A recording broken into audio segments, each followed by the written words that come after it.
Okay. So, big hello and welcome to the ETH Game Programming Lab for 2026. We have a full house here, so thank you to everyone joining in person. We've also set up like a mini studio. We're live streaming this, so also a big hello to everyone watching the live stream. My name is Bob Sumner, and I'm very excited to be here today for the ETH Game Programming Lab final presentations. So this is a course at ETH Zurich, the Swiss Federal Institute of Technology, where students work in teams of 5 or 6 to develop a video game from scratch. So they don't use a game engine, they use a low-level library called monogame, and what that means is they're essentially programming the engine and their game together during one semester, which is 14 weeks, which is a huge challenge, but we have expert students. They're up for that challenge, really, to go from 0 on day 1 to a finished, working, amazing game, which you're going to see here today. So, if you ask the students why they take the course, they'll tell you likely, like, well, it's their dream to program a video game. It's very cool. But we also have a teaching mission, because this is a course within the computer science department. It's a capstone course, which means the students apply the knowledge they've learned throughout the bachelor's and master's program in computer science to this task of programming a game. And by applying that knowledge, they better internalize it. Now, this year is a very special occasion because this is the 20th year of the ETH Game Programming Lab. We're celebrating 20 years of amazing students, amazing games, and I'd like to now take a quick look back at some of the fantastic games that were developed over these past 20 years.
Warning.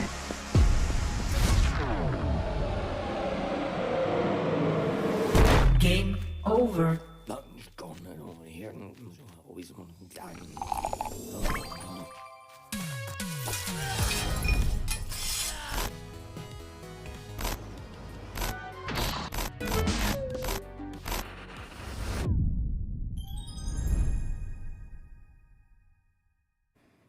So these were games from the past.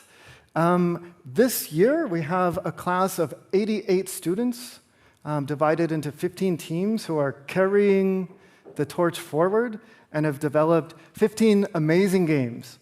Now, every year, the course has a theme, which means the game design, the concepts should be motivated by the theme of the year. We did something special to mark the 20-year occasion.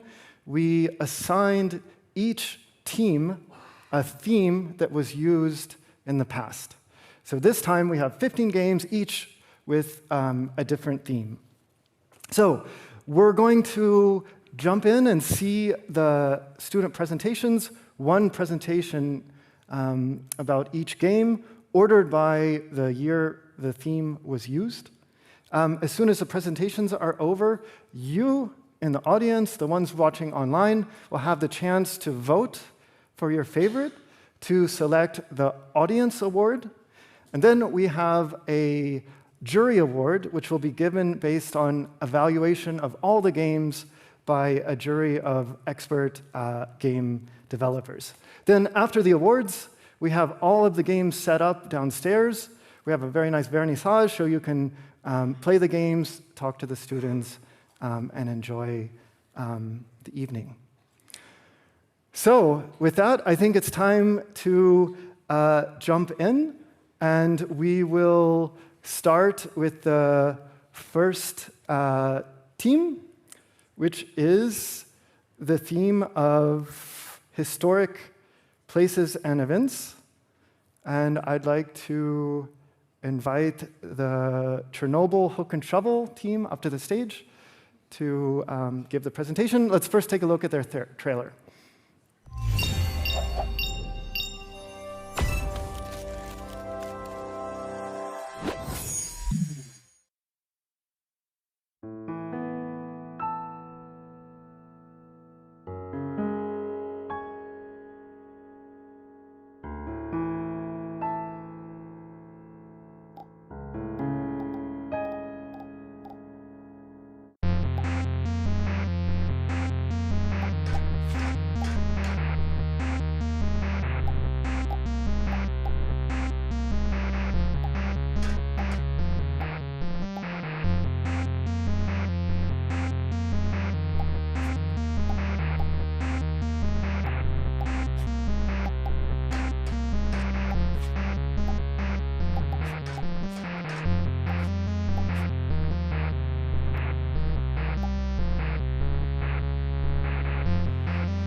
All right, hello everyone. We are the developers of Chernobyl Hook and Shovel, and we'll be telling you a bit about our game and its development.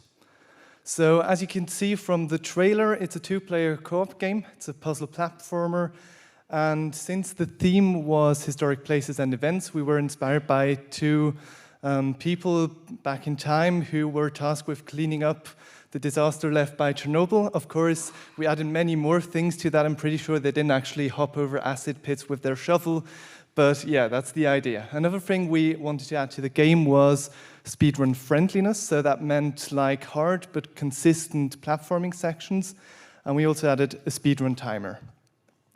Game-wise, we were inspired by Portal 2, which also has this like two-player puzzle aspect to it. And we like the speedrun friendliness of CEST, and also just like the general feel of it. So we actually used it surprisingly often as like a reference when we weren't sure how we wanted our game to look like. As you can see, it came up quite often. With that out of the way, let's talk a bit about the game development. Yeah, we were struggling quite a bit with figuring out how exactly we were going to map each action to the control scheme. The hook control, for example, was the hardest to figure out. We had to balance how precise it was and how intuitive it felt to control. It's something we've been tweaking probably since like day one up until just a few weeks ago. It's still not perfect, but once you get used to it, it's really satisfying.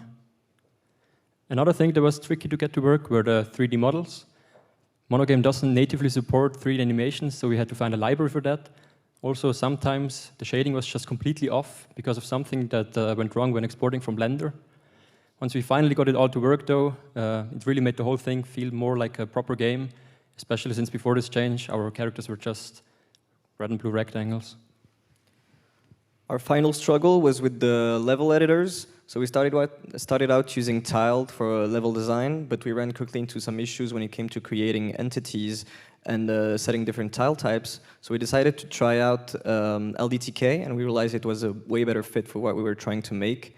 It allowed us to create and assign properties to entities and directly in the UI and set their behavior once in the code to make them reusable, which make the whole experience of creating levels way more intuitive and faster. That being said, thank you for listening to us. I hope you'll enjoy our game after the presentations.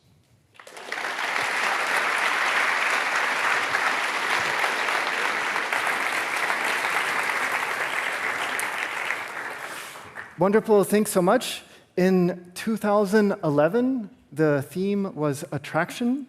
And for this, I'd like to invite the game Polar Collapse to the stage to present their game. Let's first take a look at the trailer.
And this is Polar Collapse, a game where you have to use your magnetic abilities to save your planet from a threat that's getting closer by the minute.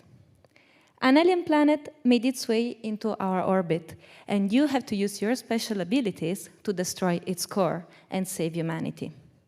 Or you could let the planets collapse. Our game follows the theme of attraction and is inspired by games such as The Binding of Isaac, Minecraft Dungeons, and Hades. Polar Collapse is a dungeon crawler roguelike, and its core mechanics are based on magnet interactions. Let's see what that means. So we started the development with a proof of concept to see how well the basics of a dungeon crawler combined with the magnet physics. And we saw that it was already quite fun to just basically put magnets around and see the chaos that they caused in the scene. The physical prototype, on the other hand, got us thinking about how the player will actually defeat enemies in a way that makes sense and is balanced and is fun. So that means when we actually started implementing, we could already make magnets that are more or less balanced and enemies that interact or begin to interact well with those magnets. And the later stages of development were guided by the playtester feedback and focused a lot on additional items such as more enemy types. But more importantly, it guided us to make the magnet mechanic what it is today. Okay, let's take a closer look at our favorite part of the game, the magnets. So this is the contraption most players are initially gravitate towards. It's basic, but it works. But we wanted every contraption to be upgradable, so you're basically limited just by your creativity, and you can always just add more magnets to make the contraption more powerful. The second example we want to show is what we call the slingshot. We also teach it in the tutorial, and also, of course, this contraption is upgradable if you just add a few magnets in the back to make it a lot stronger. But the player itself is not unarmed, of course. You can click and hold to charge your AoE magnetic attack, and as you can see, it does a little bit of damage, but it mainly also interacts with your magnets. So you can basically play air hockey. It also polarizes the enemies, and it may actually turn your magnets into little seeker missiles. And if all that made you want to play the game, this is the download link, and don't forget to vote for Polar Collapse.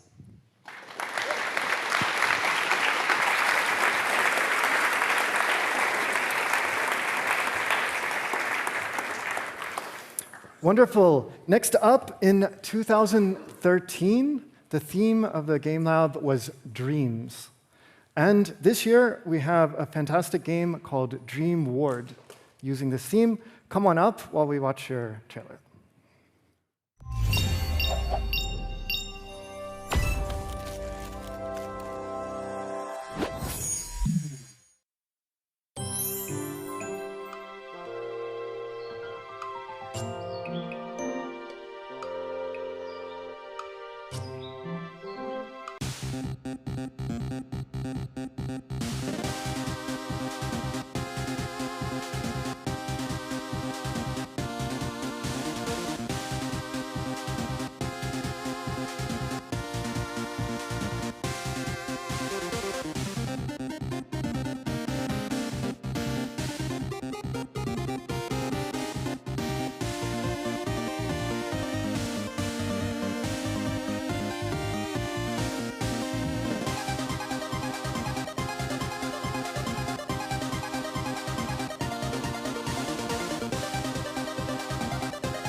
Welcome everyone to the presentation of our game called Dream World. It was mainly inspired by games you might know, like Plants vs. Zombies or Minecraft, as our game has a day and night cycle mechanic, where during the day you place towers and other defense structures which should protect your base at night. Here we can see some visuals of the process and evolution of our game. And now I'll explain what happens during the daytime.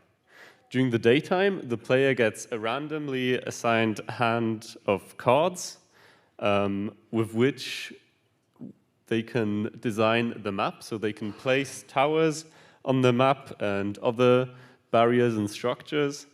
They can also move the sheep you can see there to other meadows to generate more sanity, which is kind of like coins in our game, and also to unlock new types of cards. To make the UI more intuitive and using feedback from playtesting, we merged all of our screens to one screen where you can see the battle map, you can see the different cards you can place, you can see tutorial and other buttons which make the playing effortless and fun. So now we'll switch to how the night works. So during night, these waves of nightmares come and attack you and your base, and your structures from the daytime need to protect you.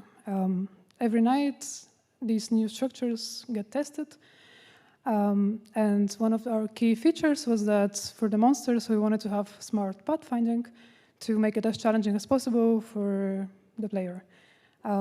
So, for example, some of the monsters would just simply avoid the tiles with highest damage, but others would group up to deal more damage per second. And during the playtesting, we got the feedback that during nighttime, there's not much for the player to do, so maybe it's a bit boring. So to incentivize paying attention, we added some nighttime actions like detonating bombs or placing targets to monsters. This is another example of how the early development looked like and how it looks like now. We added a lot of new animations, monster types, a lot of general juiciness to the game, and all of our sprites and animations were drawn by hand. So this is also showcasing how these sprites change from daytime to nighttime as they serve different purposes. And if you're interested, come play our game today or download it.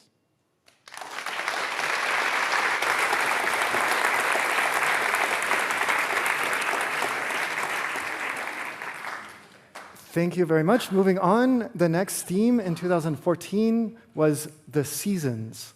And for this, we have a cool game called I Know. So I Know, please come up. Let's watch your trailer.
Welcome everybody to our presentation of our game called I Know. We started the semester with 6 people with very different backgrounds, visions, and ideas for the game. Initially, the entire process was quite chaotic, with the game idea changing basically every day. We then resorted to some professional mood boarding and came up with the following game idea. Aino is a 2D platformer, where Aino's mission is to restore the world corrupted by the very own greed of its inhabitant. On its journey, Aino is faced with diverse movement challenges, which must be overcome with the game's core mechanics. While progressing through the game, the world heals and the player gets feedback made up for visuals or audio. Starting off with the heart of our game mechanics, the tree boost. The player can aim and throw a seed onto any surface, which will trigger a timer. In that timer, the player can jump onto the green radius, which will result in them getting boosted. The tree boost cannot only be used vertically, but also horizontally, as seen in this clip. Moving on, we introduced the glide. It was meant as a slow-down mechanic while falling, also allowing the player to aim and throw seeds. The player can change these mechanics in a variety of creative ways, such as seen in this example, where after the initial boost, the player can throw another seed, allowing them to chain the boosts together. Once we had the core mechanics fixed, the next step was to create fun and difficult levels. For this, we used the level editor. One of our core ideas when designing the world was to have it quite open and make the people let the players explore it. For that, we also added some additional levels, as well as valuable collectibles spread across the world. All of the art you can see in our game is hand-drawn. None of us had any previous experience with pixel art, so it was quite a learning experience, but a lot of fun animating and drawing the different assets. We previously mentioned that we convey the world healing through visual changes. Above, you can see the evolution of our tile sets going from a rocky, harsh environment towards a more vibrant, alive environment, as well as the background color evolution. With regards to the music, we got help from our good friend named Christoph. The music evolves also hand in hand with the world healing, going from a dull, minimal soundtrack more towards a live, vibrant soundtrack. All of the sound effects you can hear in our game are actually self-recorded. And finally, for the voice of Aino, we decided to go with the last bird song of the bird Kawaii-o-o. With that, we would like to thank you for your attention and invite you all to come play our game afterwards. Thank you. Thank you.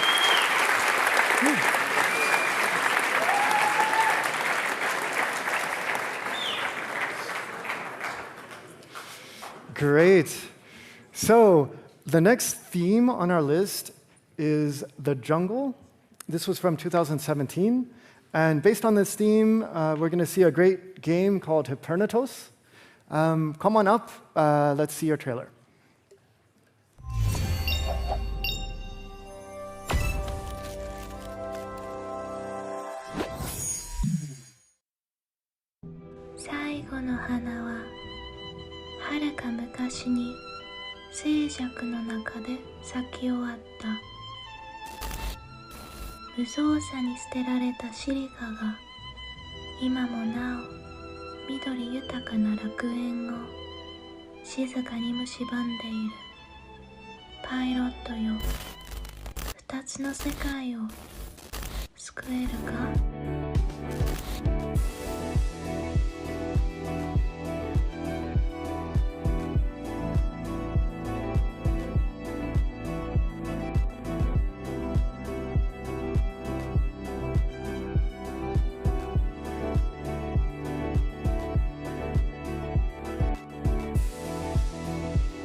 Hello everyone, we are Team Hypernatos, and this is the game that's been consuming our entire semester. So you play as a pilot sent to the jungle planet of Hypernatos, and your mission is to collect the plant life to go back to your planet to revitalize it.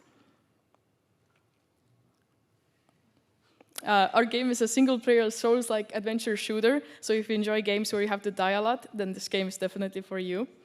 So yeah, as I mentioned, the mission is very simple. You just have to gather the plants and then return to the escape pod. Unfortunately, the creatures on Hypernatos will not make your life that easy. So be prepared to die and respawn over and over again. If you get frustrated, just know that that's by design. You can explore the many layers of the jungle, since we have many different levels from the ground levels to the top levels, each presenting some new challenges. In the game, you have to fight a lot of enemies and also defeat some pretty nasty bosses, and you'll soon find out that it's almost impossible to do with your base mech. So that's why we have a very extensive upgrading system, and you also can buy some really cool swords. Our idea started with the thought of making a top-down shooter taking place in a jungle, but as you can see, like our angle rotated a bit to more 3/4 view. But here you can see our initial map art.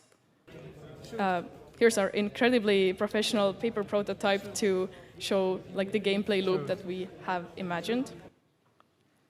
Most of the time, of course, was spent on coding it. This was a big learning opportunity for all of us.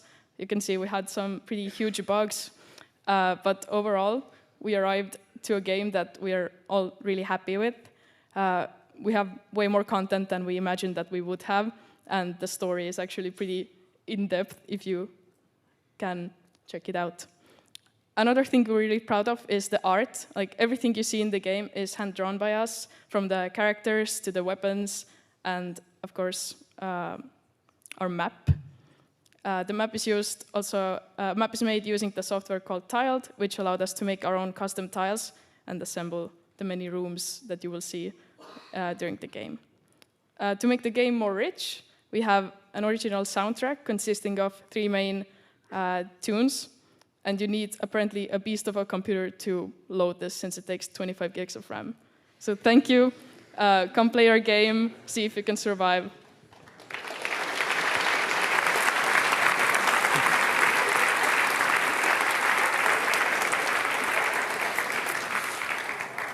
Wonderful, big thanks. The next theme on the list is Alfred Escher. And in case you don't know, Alfred Escher is kind of a founding father of Switzerland. He founded ETH Zurich, the university where we are right now, but also the SBB, Credit Suisse, and was a real influential person in Swiss history. This year, 2018, was the 200th anniversary of Alfred Escher. So we marked the occasion by making that the theme of the course. And we're going to see a great game made this year called Bring the Brotli. Come on up. Let's see the trailer.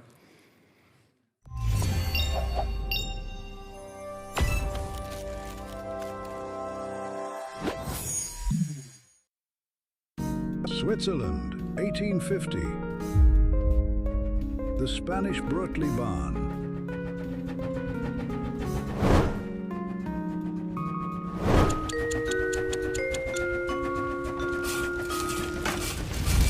Really loyal? Or a communist saboteur?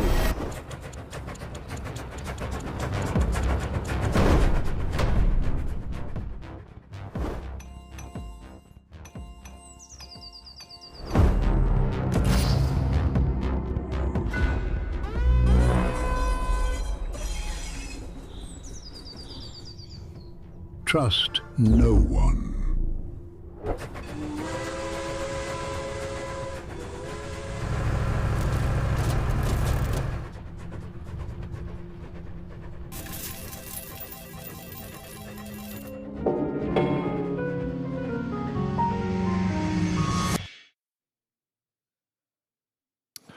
All right. The reason we designed this game is because gaslighting your friends is just so much fun. You might know other imposter games, such as Among Us, but they all work in big groups. So our game works among 2. So it is set in Zurich during industrialization. Almost unthinkable nowadays, but back then, people had to work 14 hours a day, 6 days a week. Imagine. No wonder people did not put up with this and formed communist groups. You might have become a communist yourself. You will be working on the Spanish Brotli train, as you could see, as either a sheepishly loyal worker or as a communist. You will play mini-games, like in Mario Party, shoveling coal into the oven or pouring water into the boiler.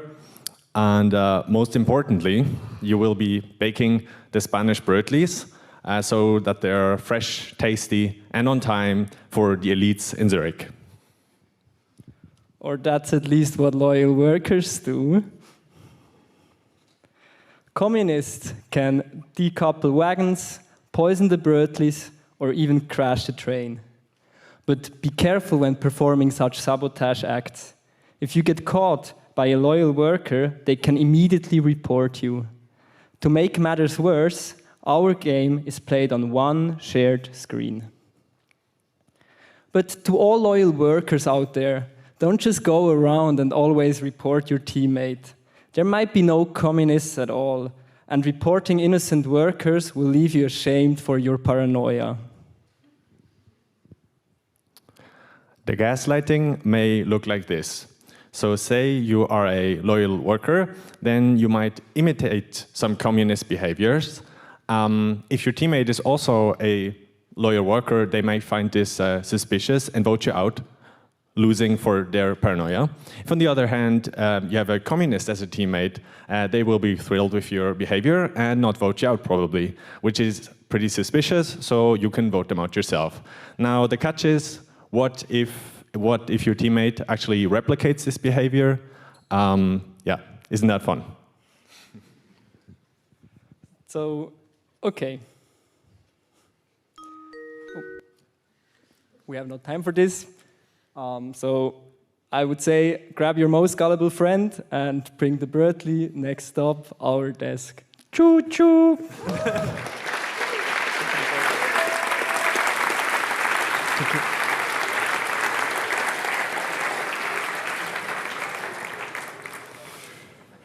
Great. So next up on the list, the year was 2019, but the theme was actually 2099.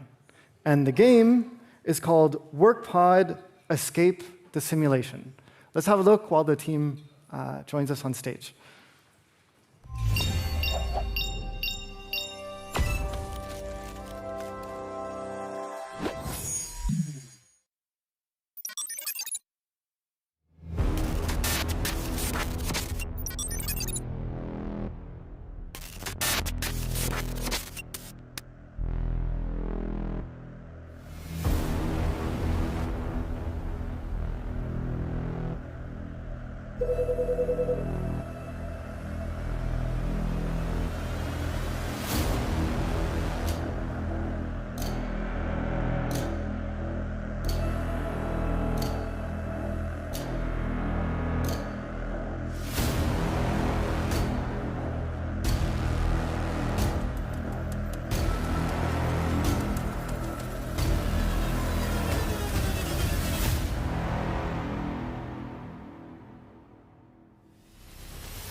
Hello, everyone. Can you hear me? Woo! So, we are Shana, Jerome, Zauna, Marcel, and my name is Fabius. And we're super excited to show you our game, WorkPod Escape the Simulation. So, what is it about? We write the year 2099, and most of office work happens inside of neural simulations, so-called workpods. The year 2100 is just around the corner, so the executives of WorkPod trademark decided to release an anniversary edition of their simulation. And yeah, so they decided to do this in just 8 months. This rush development leads to quite a lot of bugs. This brings us to our protagonist, Ada. Her job is to ensure that the simulation runs as intended, as polished, and yeah, ready for release. While testing, she runs into an issue and she cannot log out anymore. Now she has to explore her environment and find a way out. Marcel's going to tell you a bit more about the development and yeah, the features. Yeah, so our game, as you have seen, is a 3D first-person view game. Here's like a snapshot of the very early stages of development, where we just got the 3D engine to run. Since that time, we improved a lot. Overall, we have an interactive environment where some objects are interactable, and this is also the basis of some of our puzzles. We put a lot of effort into improving the visuals to give it more like eerie, empty office look and make the whole experience more immersive. As well as we also have fully voiced dialogues. Great, I'm hearing voices, as if I didn't have enough problems to worry about already. Which like guide you throughout the game. So what we ended up with are 3 levels with very distinct puzzle mechanics. Each has some also non-Euclidean mind-bending elements. So I'd like to, if you'd like to check out our game and solve the puzzles, feel free to visit us during the game Vernissage or also download from itch.io. Thank you very much.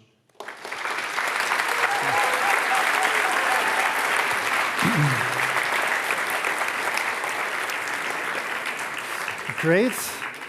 So we're about halfway through. You might wonder where these themes come from. Usually I just think of the theme and declare it, like the king of the Gamelab, each year. And we don't even inform the staff. The students don't know, the staff they don't know the theme until the first day of the class where we reveal it as part of the opening lecture. So that's where they all come from.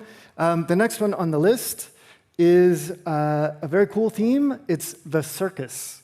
This was from 2020, and the game this year is Clownfall.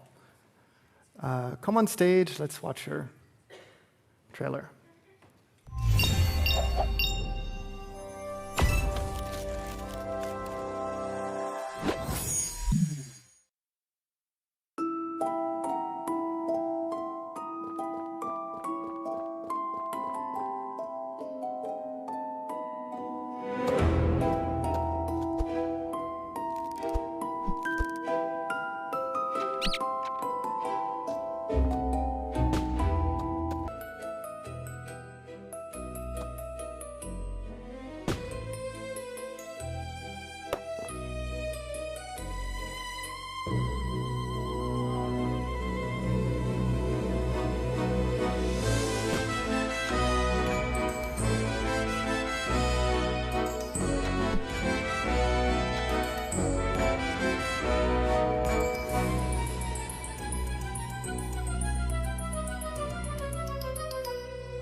Welcome, everyone.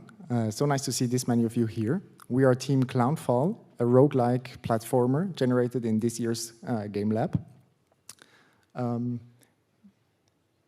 You play as this troubled clown trapped in his own head, fighting off mean audience members, as well as other circus acts that have been making fun of him on a daily basis.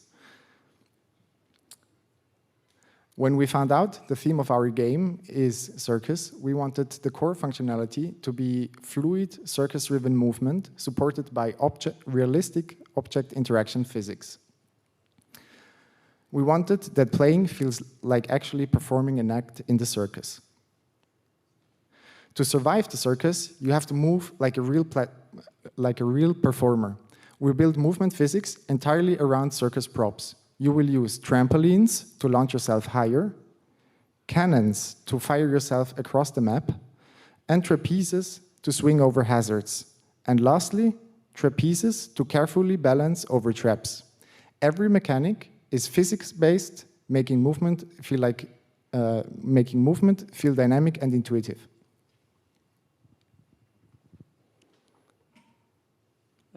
As you can see, those mechanics aren't just for show. When you start chaining them together, the game becomes really fast-paced. You're constantly launching, swinging, and improvising your way through the circus. At its best, Clownfall feels less like a slow platformer and more like a high-speed circus performance. The roguelike twist that makes this game actually a roguelike is what happens when you defeat a boss. Instead of staying your enemy, they'll actually become your friend. Each defeated circus act gives you new power-up and abilities to help you progress further in future runs. So to beat the game, you slowly turn the entire circus to your side. Every run makes you stronger until you finally build up enough confidence to reach the end. In Clownfall, every run is different, so we invite you all to come over, try the game, see you can defeat the bosses and collect all the different upgrades and power-ups, and finally help this clown have the last laugh. Thanks for listening and vote for our game.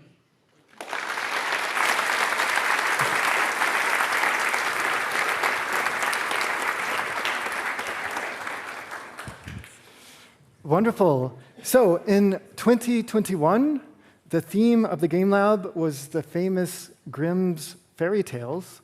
And the game that we're going to see now is called Grimm's Greed. So come on up, let's watch your trailer.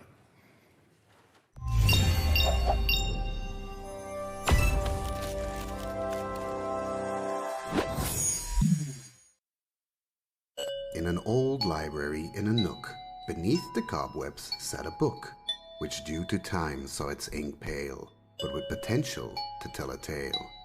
Potential formed in clumps of gold that caused their own story to unfold. A story of violence and greed, of alliance born out of need. So if you dare to open that tome, you'll see the ink blots start to roam, where only darkness comes to thrive, where greed alone can survive.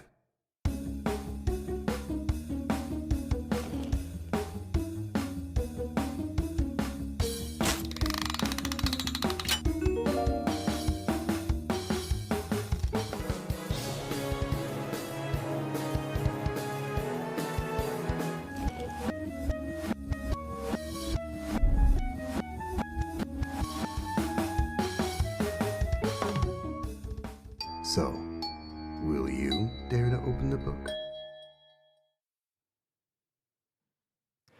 Grimm's Greed is a 2D arena platformer where you steal the opponent's gold.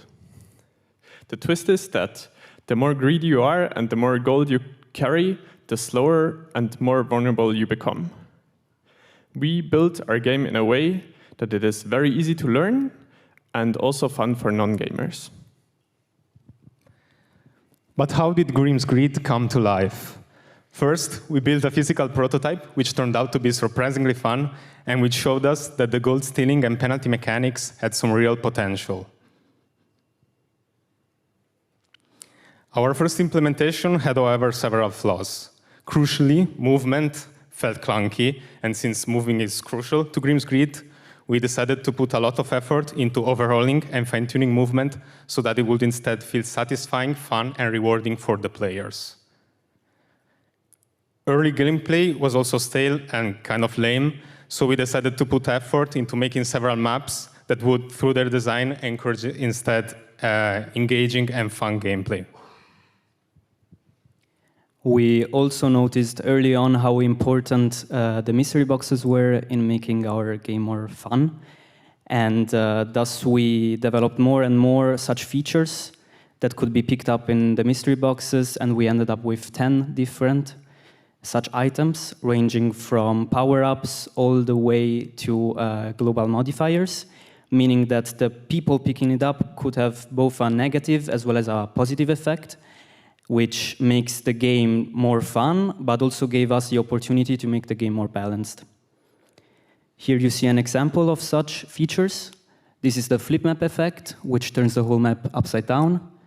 And the next one, my personal favorite, is the daunting darkness effect, which turns the whole map dark and leaves the players difficulty in navigating the map with few sources of light. All the animations that you can see, they are self-made, and we also added custom sound effects to increase the juiciness of our game. Additionally, we self-composed the background music. So we look forward to welcome you at our booth, and let's see how greedy you can be.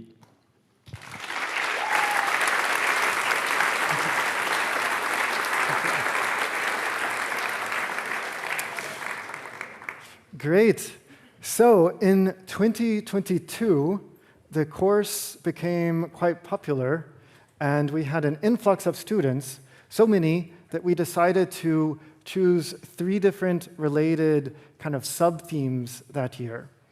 And we've exposed those also to this year's Gamelab.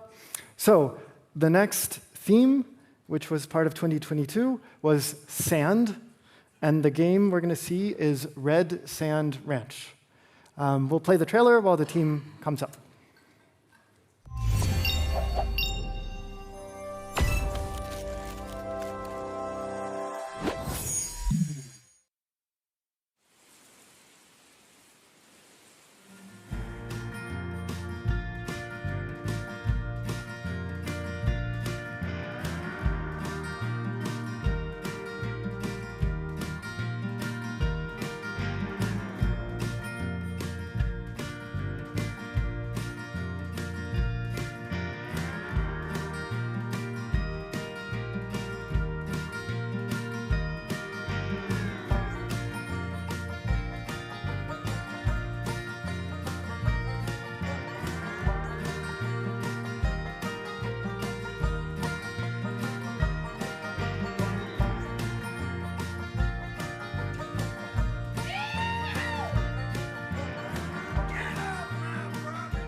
Howdy, we are the team behind Red Sand Ranch, a 2D top-down shooter where you play as a lone rancher who has to defend his cows from waves of incoming outlaws.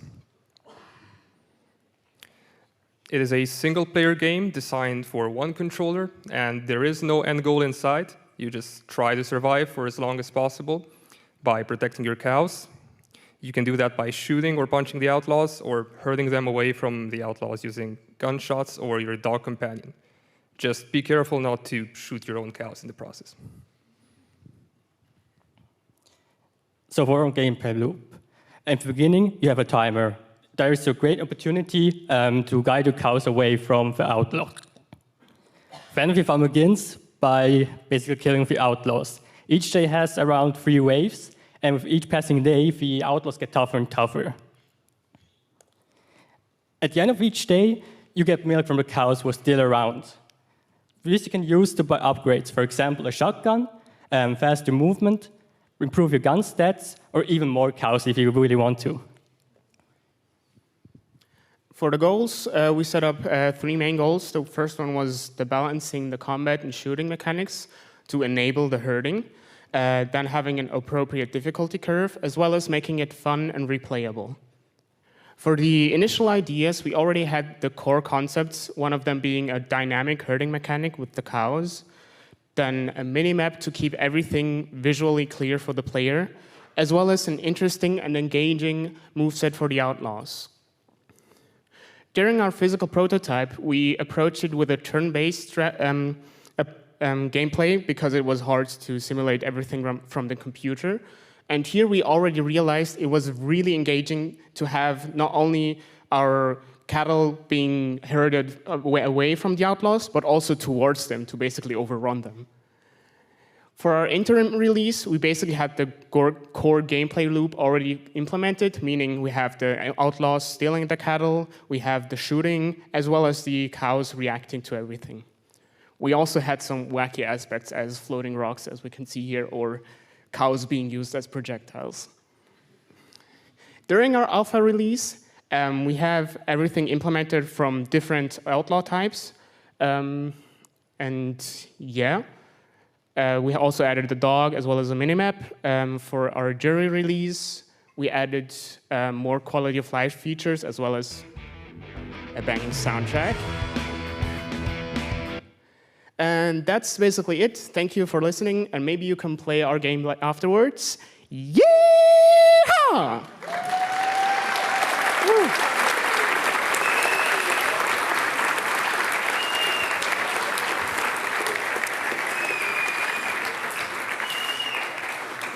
Wonderful, I love the energy.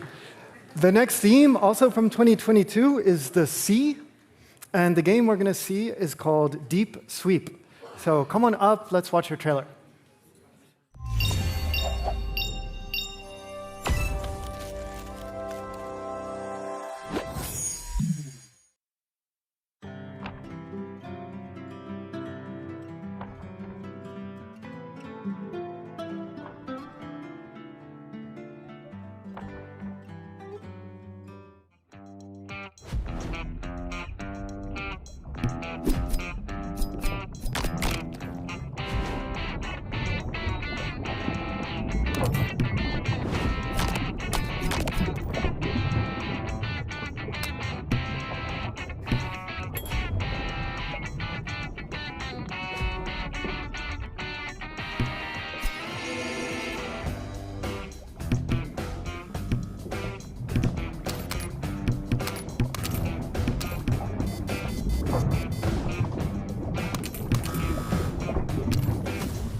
Yeah, hi everyone. We are Team Deep Sweep, and well, it all started with this very basic idea. We wanted to do like a two-player couch co-op game that includes like a frantic teamwork, but most importantly, conveys a message, and that is ocean pollution. You want to get rid of all the trash, so you and your partner team up to clean the ocean. And well, it first started with a very flimsy physical prototype, which surprisingly turned out to be very fun.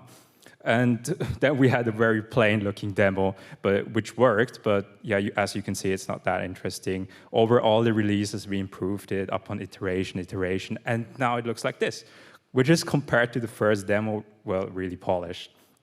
And your mission is really simple. It's to dive deep, sweep fast, and don't forget to breathe. So you just clean up the ocean, and that's really it.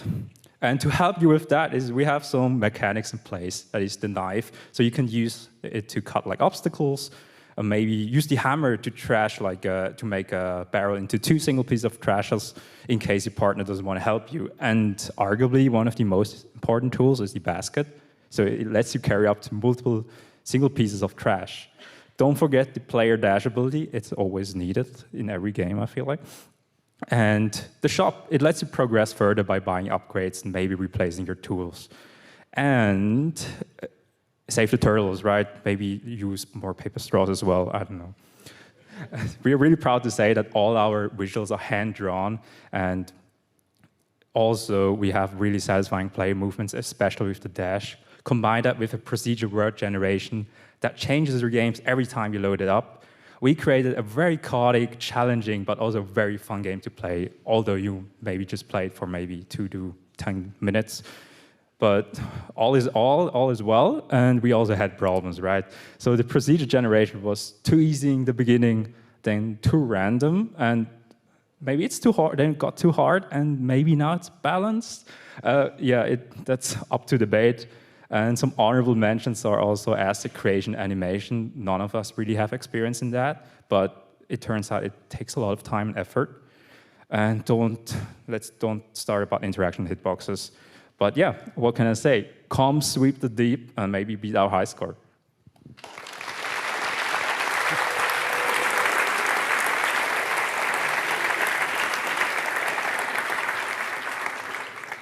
The next theme, also from 2022, is snow, and the game is Soot and Steel. Let's have a look while the team comes up.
Welcome to Soot and Steel, a 4-player cooperative roguelike game that plays similar to Overcooked. The game works in 2 different phases, which repeat until the player finally dies. In the first phase, players need to stoke the engine, repair walls, get shot or try to avoid getting shot, craft, and finally fight back against the pesky thieves. When arriving at the safe village, players can get paid for the coal that they've delivered, use this money to buy upgrades, rearrange the layout on the train, and of course also use the upgrades to make improved bullets. Our main inspiration for the game comes from colorful and playful cooking games like Overcooked and PlateUp, but our spin on this genre is to make it more dark, grim, and cold, with games like Darkest Dungeon or Don't Starve as inspiration. So in the end, we decided on a top-down, hand-drawn style with very thick lines and a stark contrast between the warm inside of the train and the cold outside. Our first paper prototype played very similarly to how it is now. However, our first digital prototype looked more like something Space Invader-like, and it was very difficult for players to understand what to actually do because these colored squares don't really communicate a lot. So for the rest of development, we focused a lot on making the visuals very clear and including tutorials and hints. We also have a big focus on audio design, and we have a dynamic soundtrack which adjusts to the amount of enemies and danger on the screen.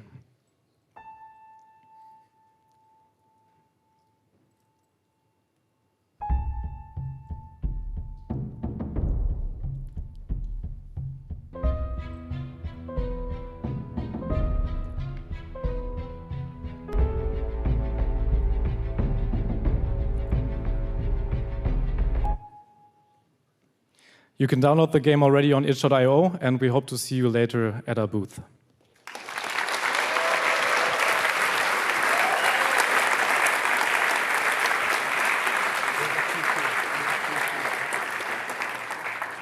So lots of cheering in the room here. Also, if you're watching online, you can comment, and we're monitoring the comments, and we'll respond. So feel free to react there as well. Next up, in 2023, we had the theme Egyptian Gods. And for that theme, this year, the game Mummy Issues. Come on up while we watch your trailer.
All right, hello everybody. Thank you for being here. We are very excited to show you our game, Mummy Issues.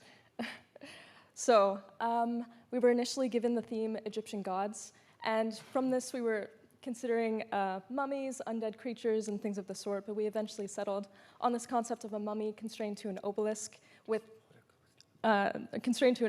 to force to fight in two different stances, and we also wanted an open world game with handmade pixel art. Now, the first implementation of our game was this physical prototype, and with this, we really just determined that, so we did this, and it was a turn-based board game style, and we, so this was a turn-based board game style, and from this we decided that our enemy design needed to factor in the fact that the player needed to be forced to switch between two separate stances. And then at the early game, we needed a proof of concept for the physics of the tether, as well as fighting a few enemies and switching between these separate stances. And the tether itself evolved a bit during the semester, so we added this effect where you can wrap enemies and deal damage, as well as do this very fun spin effect to deal damage as well. And so the map itself over the semester also iterated quite a bit until we ended up with this final version. And then lastly, we also added a day-night cycle, which helps the player see that the difficulty of the game progresses as you spend more time playing. With the shadows getting a major overhaul, our enemies felt kind of outdated, so we gave them a facelift as well. We also had an additional enemy, the crocodile, which would come and drag away the obelisk into the water, but sadly we had some design issues with them, like what happens if there are multiple crocodiles or there is no water near, so we decided to scrap it and focus on other issues we had at the time. Like some unreachable locations were not as unreachable as we wanted them to be, so we needed to fix that, or our tether decided to draw some abstract art. Also, the shadows were quite a hassle, and with every new iteration, there was a new bug there. Then in the end, we mainly focused our attention on making small improvements, but with a huge impact, like adding hit numbers and doing particle effects and screen shakes, which really made the game feel way more complete. If you want to try it, come to our booth later, or if you cannot wait until then, download it now with the QR code.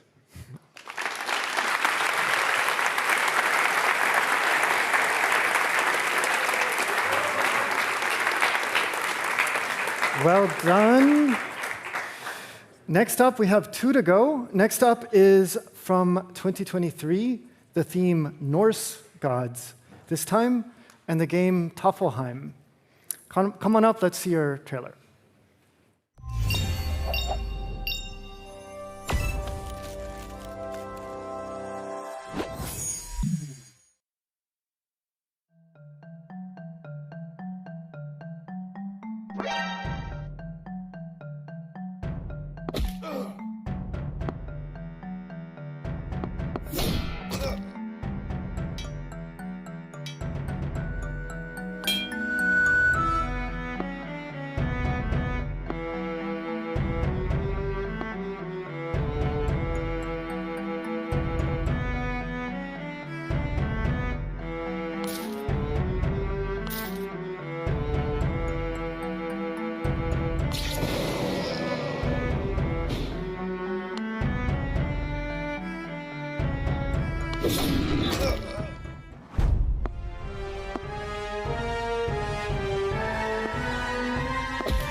Thank you. This is our game, Tafelheim. Tafelheim is inspired by ancient Norse board game called Tafel. It's kind of like chess, except instead of having 2 equivalent teams, it's asymmetric, where one team starts at the center of the map and tries to get their king to safety at the edge of the map. And the other team, of course, tries to prevent that from happening. It's a really unique and strategic game, and we want to take those core concepts and expand them and increase the variety using the video game form factor in order to increase variety and replayability.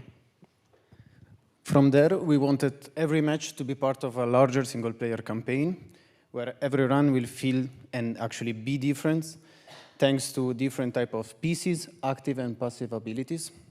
We took inspiration from roguelike games like this one, and actually our game will fall into the same category. Like all the teams, we started by building a physical prototype. In our case, this was quite straightforward because, well, Tafel is a board game, so we just had to figure out how to mark the special pieces that we developed and track the campaign progress, which you can see here on the images. And we did quite a lot of playtesting with that, and it really helped us flesh out the mechanics, figure out which ones work, which ones don't, and already do some initial balancing. Since the start, we really wanted our game to be a pixel art game. And here you can see on the screen the very first sketches we did, hand-drawn. Then we proceeded just by drawing the same sketches, but digitally. Then we also chose a color palette that would fit the theme of our game, so Viking style. And we have drawn all the different pieces we had, and also added some cool animations to make the game feel more dynamic. So for the single player, we obviously need someone controlling the enemies, so we developed a simple AI for that. Our goal was to have a compute time of under 2 seconds, which we achieve for most of the game. We use a simple minimax algorithm with a max depth of 3. Then everything together, we spend a lot of our efforts in actually playtesting and balancing the game, which involved nerfing or buffing our pieces, expanding on the tutorial, so we made sure that everyone really can understand the mechanics of our game, and then also adding some variants to the single player mode, so our game is as much fun as possible, and we hope that you can experience that yourselves afterwards or even download it on itch.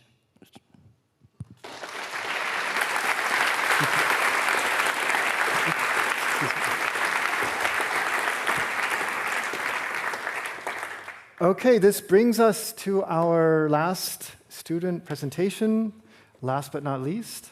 In 2024, the theme was baking. And the game we're going to see is called Bake or Break. So come on up, let's watch your trailer.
Good morning, everyone.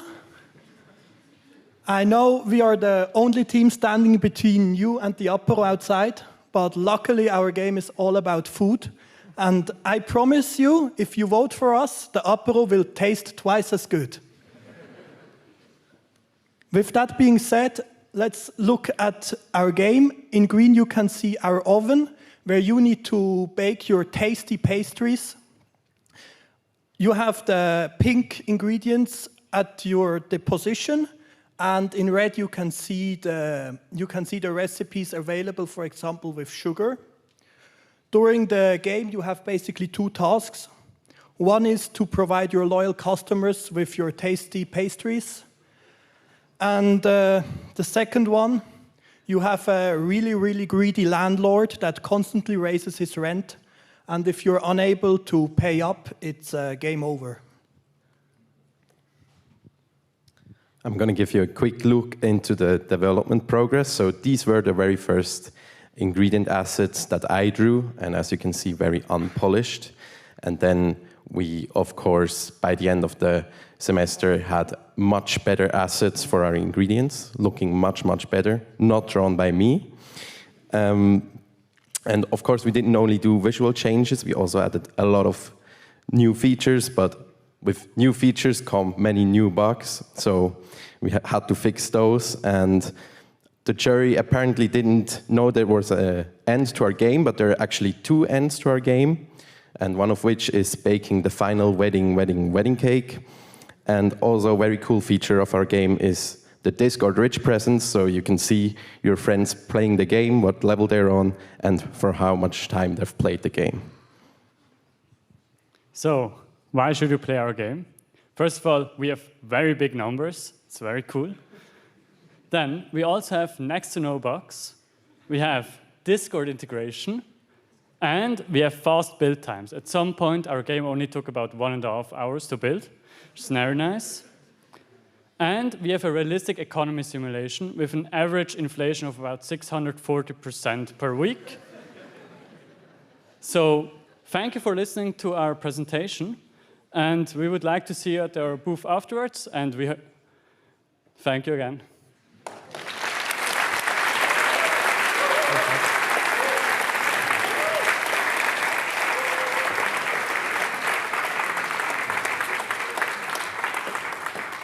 So that was the last of our 15 games.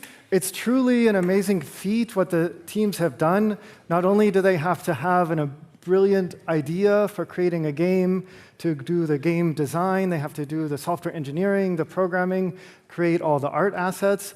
And on top of that, they have to work with each other and deal with conflicts and resolve issues that come up within their team, all in 14 weeks to go from 0 to what you just saw on the screen. Let's give a big round of applause for this accomplishment.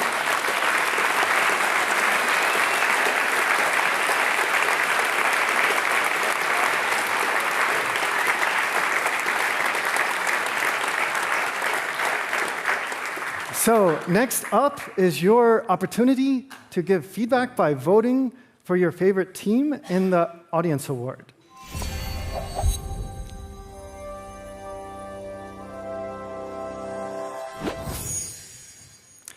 So we have a QR code. Please scan the QR code, and you can then use that or visit the website to vote for your team, your favorite game. While you're doing that, we're going to play a quick trailer through the games once more.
The Spanish Berkeley Bar.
Hey, have you voted?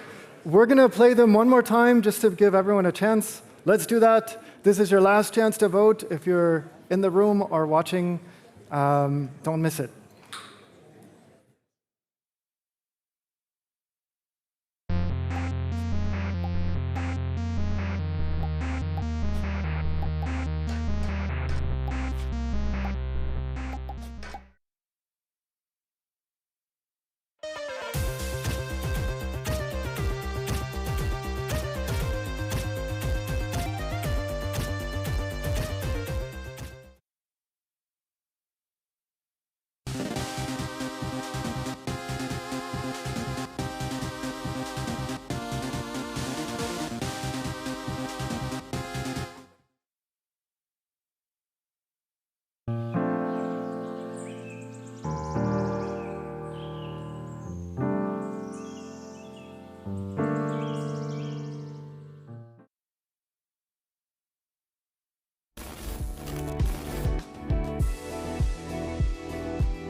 Spanish Berkeley Bar.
Okay, those were our games.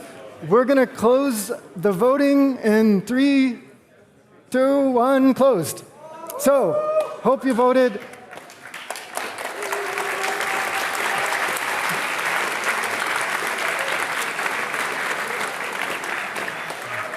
Our fantastic team is going to validate those votes right now. And while they do that, we have another exciting award to talk about.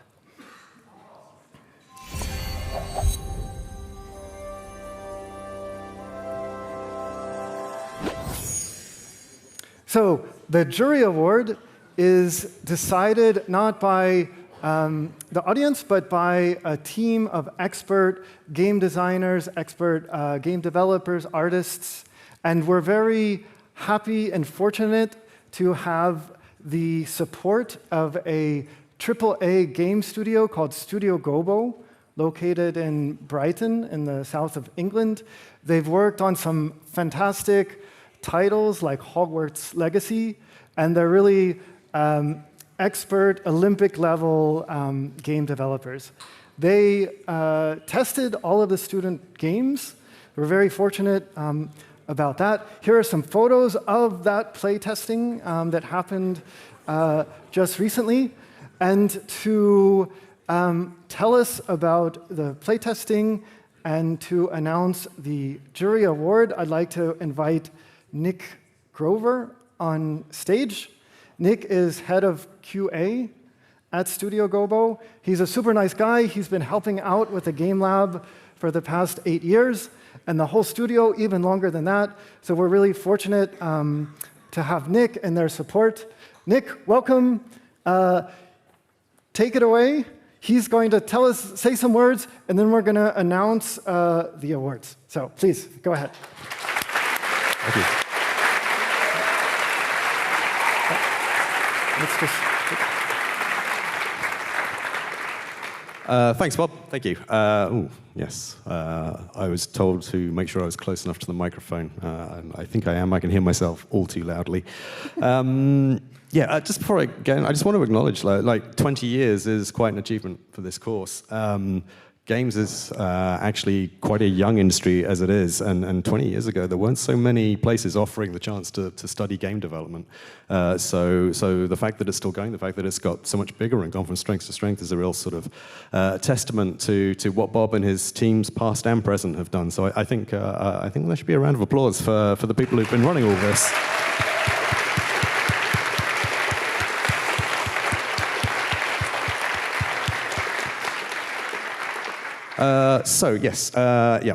My name is Nick Grover. I'm the head of QA at Studio Gobo on the south coast of the UK. We're actually having a bit of a heat wave over there at the moment, so I thought I'd be escaping the heat a bit by coming over here, which isn't something a British person gets to say very often.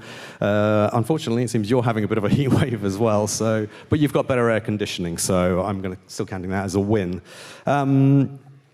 So Gobo, the studio I work for, has actually been involved with Gamelab, well, actually since before Gobo existed. So our predecessor studio was BlackRock, run by the same people, and they've been involved for the last 20 years. Personally, I've been involved for about 8 years now. My responsibility is organizing everything on the Gobo side when Bob and his team send the games over to us, we have to get lots of people to play test your games. This is the first time I've actually got to come here in person, so Bob invited me over because it was the 20th anniversary. Thank you very much. It's been great being over here and meeting more of the people from the team and learning more about the course, both in the past and in the present. So yeah, thank you very much, Bob. So at Gobo, there's I think about 120 of us now. We're traditionally a co-dev studio. We've worked on a whole bunch of games, including Hogwarts Legacy, as Bob mentioned. We also recently made our first full dev title, which was Lego Horizon Adventures, which was a very important milestone for us. But all of this is just to say that, as a game studio, we have all of the disciplines in-house that you expect to need to make a game. So we have designers, engineers, artists, animators, producers. We have an audio team. We have my team of development testers. And last week, 20 volunteers from that group all play tested your games, and they came from across all the different disciplines within the studio. As Bob mentioned, a few years ago, this course got a lot bigger. There used to be 5 or 6 games a year. Now there's 15 this year, which is unfortunately too many for everyone to look at all of the games. So we break it down a bit, and I split the games up between the people who volunteered. So all of the games have been looked at by at least 4 people. Again, from a range of disciplines. There are designers, engineers, and all sorts looking at each game. And then everyone ends up looking at like 3 or 4 games. They spent a chunk of time last week looking at the games. We had some multiplayer sessions set up for people to come and experience the multiplayer games as they were meant to. You saw the pictures. And then once they'd played the games, everyone put together their thoughts. They put together what had impressed them, what worked well in the games, where you'd really caught our attention, and also talked about suggestions on if we were developing those games, how would we push them further? If that's something you wanted to do going forwards. This is the same kind of process that we go through with the games that we develop in the studio. Playtesting is just such an important part of game development. It helps you understand what's working, what needs more iteration. I would strongly encourage you, if you make more games going forwards, get them in the hands of as many people as possible. Get as many people as possible to play them. It gives you so much insight into how other people will perceive your work. So with that in mind, all the feedback was put together into reports for each of the teams. I sent them over a couple of days ago. I assume they've been sent out to the teams, so I hope you find that information useful. But just beyond all the written feedback as well, I just want to add, lots of the volunteers came up to me afterwards to tell me how impressed they were with the games that they've been playing, and some of them wanted to play more of the games. I mean, hopefully they still got their work done, but yeah, people were playing more games than I originally assigned them. So feedback is great. That's just part of what we do. Obviously, we have the important responsibility of picking the jury prize winners as well. So as I mentioned before, not everyone can play all the games, so we rely on something of a scoring system. So everyone who playtests your games also gives it a score. Those scores have all been added up and averaged out, and we now have an order, basically. Now, up until now, I'm the only person who's known the results. People in the studio ask me. I don't tell them. Hopefully they're watching the stream so they can find out as you find out as well. But yeah, let's get into it. These wonderful little trophies need some homes. I'm going to announce the top 3 games as chosen by the developers at Gobo. So, firstly, in 3rd place, we've got Team Snow, Soot and Steel.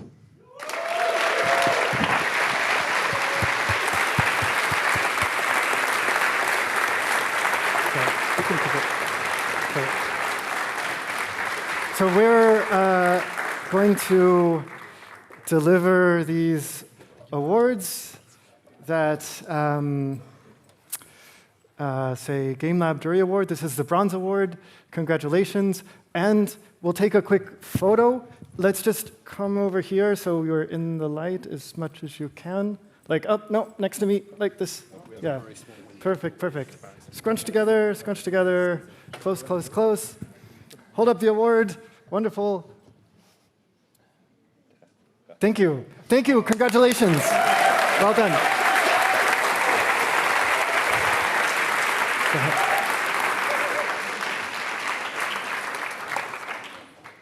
Right. In 2nd place, we have Team Norse Gods, Teffelheim.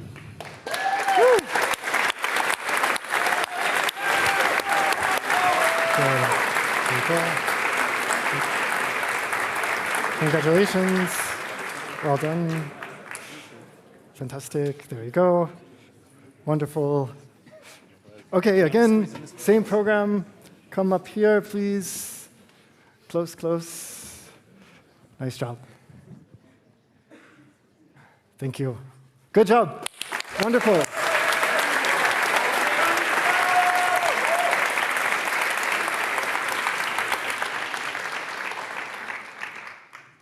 Right, that just leaves me to announce our choice for this year's jury prize. Just before I do, I just want to say that every year we're constantly impressed by the quality of the games that the students produce on this course. Your predecessors before you this year. This year, 100%, it's no different. You don't have long to make these games. 14 weeks isn't much time, and you did brilliantly. So everyone should be really, really proud of what you've achieved in that time. So just on behalf of everyone at Studio Gobar, I just want to say a massive congratulations to all of you. Right, let's get to it. This year, our winner, the winner of the 20th year of Gamelab is, pause for dramatic effect, Team Baking, Bake or Break.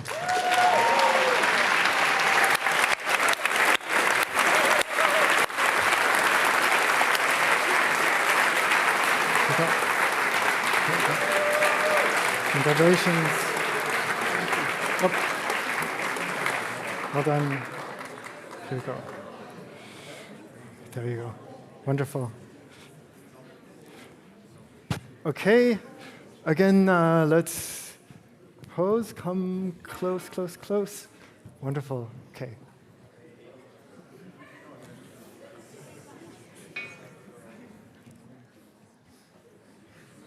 Thank you. Great job.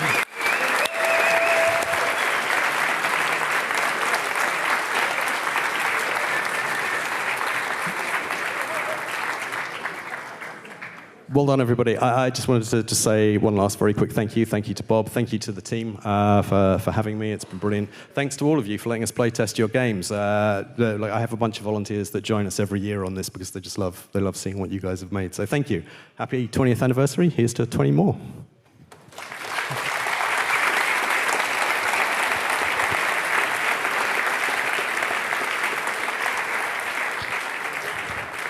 So also personal thanks from me, from our team here for the Gamelab, and especially from the students, to you, Nick, to the entire studio. Thanks so much. It's really a privilege to have your support. So one more applause for Gobo.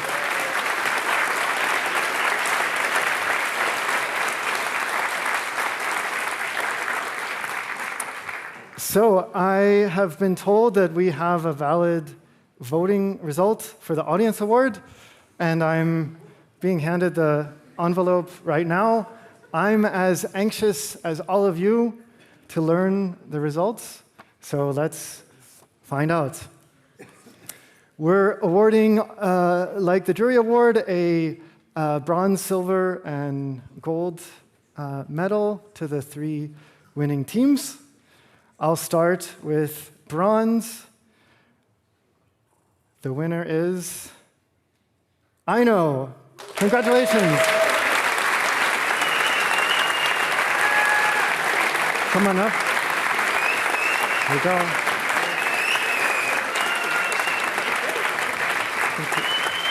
Here we go. Up. Okay, let's pose. But come up here, please, so we're in the light. Come close, close, close. Closer. Wonderful. Okay. Thank you. Congrats.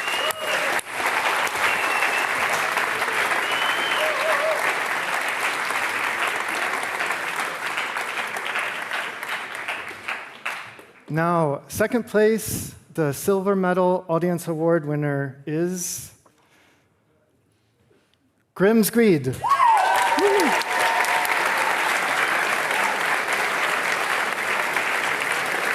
you go.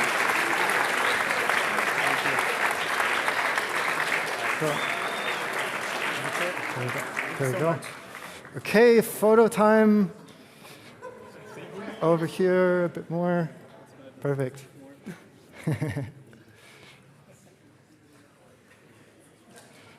Good job.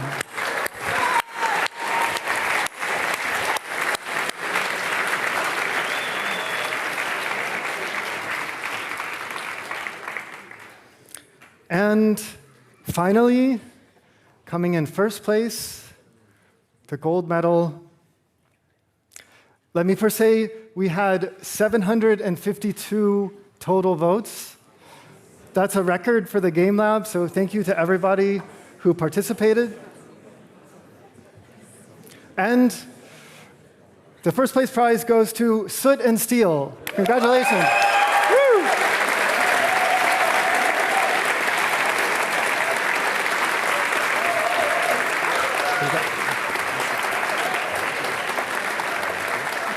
There you go. There you go. There you go. Nope. There you go. Up, come around here, please, for a photo. Close up, more. So you're in the, you want to be in the light. Okay, here we go. Congratulations.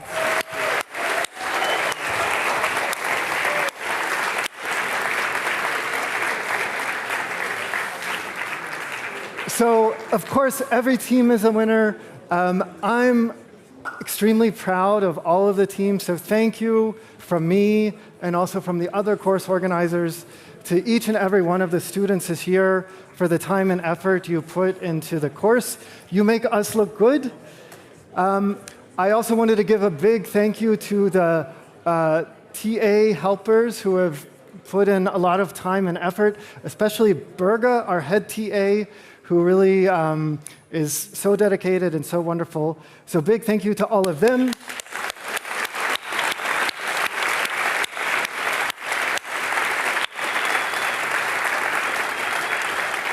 If you like what we're doing here, if you like this event, if you like games at ETH, please spread the word, send the message upward. It's wonderful if our administration hears that we're doing a good job, so I really appreciate that. That's very helpful to us. The next agenda item for us is an Apéro and Vernissage, where you can play the games, you can enjoy some food and drinks, can mingle, talk to the students. Looking forward to that. I wanted to call out Disney Research and Nunu AI. Nunu AI is making AI-driven QA tools, very cool, for sponsoring the food and beverages. Thank you very much to the support. And with that, we're done here.